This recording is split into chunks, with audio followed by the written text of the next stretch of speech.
Welcome back to another episode of Cali Hood Historian.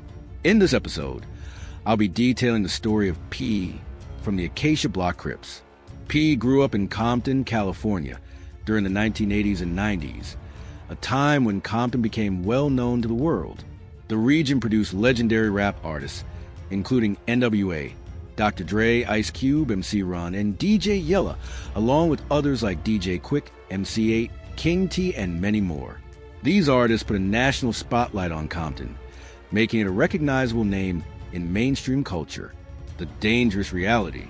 However, beneath the glamour of the rap scene, Compton had a darker, more dangerous reality. The city was riddled with crime, and many artists used their music to reflect the gang culture and street violence that dominated daily life.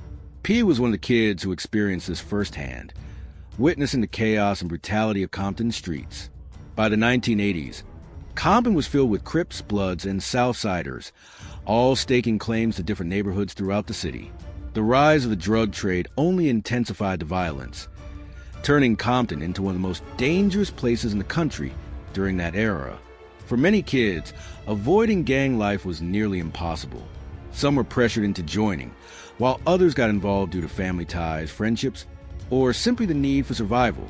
Initially, P wasn't deeply invested in gang culture. He was a bright student, consistently earning top grades. But growing up in Crip territory, he and his brother naturally gravitated toward the gang. By the time he reached middle school, the streets had already begun pulling him in. His neighborhood was locked in a war with rival blood gangs, pirates, and Southsiders, forcing him to carry a gun everywhere he went, even to school, just to protect himself from daily threats of violence. As the gang wars claimed the lives of many of his friends, P fully immersed himself in the street life. By his teenage years, he was actively involved in everything that came with it, selling drugs, gang fights, and shootouts. Eventually, P caught a case as a teenager that would change the course of his life. After serving 8 months in the juvenile system, P was released and quickly returned to the streets of Compton, where gang wars were raging. One of the Acacia Blocc Crips' biggest rivals was the Mexican gang Compton Barrio 70, CV70, with whom P had countless run-ins and fights. At 18, P faced another charge when he was arrested for drug possession. This marked his first time in state county jail, but he managed to get off relatively easy. As gang violence continued to escalate in Compton, the Acacia Blocc Crips formed an official alliance with two other gangs, Spooktown Compton Crips and Farm Dog Compton Crips, creating the ATF Alliance. The three gangs shared common enemies, including CV70 and the Nutty Block Crips, making their union strategic. The ATF Alliance became deeply involved in the violence and destruction that plagued Compton. Hispanic gangs. Compton Barrio 70 was one of the larger Hispanic gangs in the city's central region. In response, the Acacia Blocc Crips, Farm Dog Crips, and Spooktown Crips came together, realizing they needed strength in numbers to stand against CV70 and their other rivals. This coalition, known as ATF Acacia Town Farms, solidified their presence in the city's gang landscape. Over time, P built a reputation in the streets and became highly respected within the Acacia Blocc Crips and the ATF Alliance.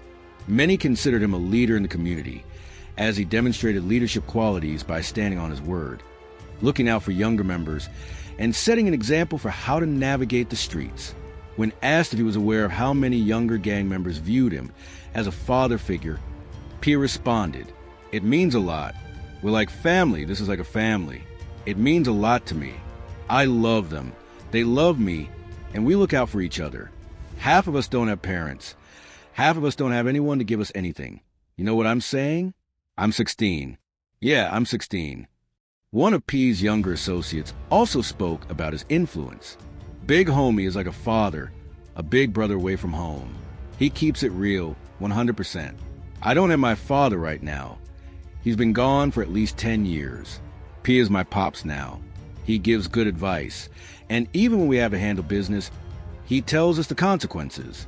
He never tells us to do anything he wouldn't do himself." Despite his influence in the gang world, P's street life was far from easy. He suffered a devastating loss when his older brother was killed in a drive-by shooting, later attributed to CV70 members. When the driver of the car that killed his brother was later found dead, P became the prime suspect, but he walked free due to a lack of evidence. However, his brother's death continues to haunt him, leaving a deep impact on his life. P himself was shot multiple times in separate incidents. One night, while carrying out a drive-by, someone inside his own car accidentally shot him in the arm. On another occasion, he was involved in a shootout with a rival group, during which he was hit 3 times, including a shot to the head. Miraculously, he survived and recovered. When asked about his injuries, P explained, "Yeah, I've been shot about 4 or 5 different times. I've been hit in the back of the head, right here, came out over here, got shot in my arm, bullet went in here and came out there. I've been shot in both legs, my stomach, twice, down here too. I've been hit with a shotgun, a 9mm, a .32, I think that about it." The real gangster. P's life in the streets was marked by violence, survival, and loyalty, shaping both his reputation and the harsh reality of gang life in Compton, a life on the front lines. When asked about the details of his shootings, P recalled, "Yeah, it was a drive-by. Most of the times I got shot, it was during the day, only once at night. One time, I was right here on this corner, stopped at a stop sign when I got hit. A shotgun round grazed through my mouth. I didn't even see where it came from. I just felt it. If they were in a car, I didn't see it drive off." Living on the front lines of his community, P found himself in countless life or death situations. He faced multiple shooting-related charges, including one that could have resulted in a life sentence, but he was ultimately proven innocent and beat his cases. During the 2000s, P and the Acacia Blocc Crips, along with the rest of the ATF Alliance, gained national attention when they were featured in a documentary that exposed the gritty realities of Compton. The film shed light on their lives, struggles, and the violent gang wars that shaped their neighborhood. When asked if they got along with all Crip gangs, P clarified, "Nah, we don't consider them Crips. They never been Crips. Never. That's what NBC stands for, never beans. That's what it means. All day, every day. Never backs, neckbone, murder squad." Although the documentary elevated P's reputation, it also put him on law enforcement's radar, eventually leading to his arrest and prison time, a shift from the streets to the track. Over time, the gang scene in Compton changed, and P's passion for gangbanging began to fade. Instead, he found a new love, street racing and lowriding. The adrenaline rush of racing replaced the rush of the streets, and P started making thousands of dollars from it. However, his street mentality never completely disappeared. At races, he often found himself in heated altercations, some of which were caught on video and spread online. In one clip, he was seen calling out an opponent, saying, "I called him out, and I call him out again. We can fight. I ain't got nothing on me. We gonna race. That's my point. This money is part of the race. I got my money, my car's here. I don't argue on the internet." Stepping away from his past. Over the years, P gradually distanced himself from his old neighborhood. He even spoke about the tensions he had with his former gang. "I'm a grown man. I don't have to explain myself to nobody. I got my own stuff. I do my own thing. At this point, I see it as them helping me. Because if you really know me, you know I'm not gangbanging anymore. I don't do none of that. And all the little things they say or do, it only helps me move forward. I'm just keeping it real." Recently, P has remained active on social media and YouTube, running his channel Active Hood Rich Uncut for over a decade.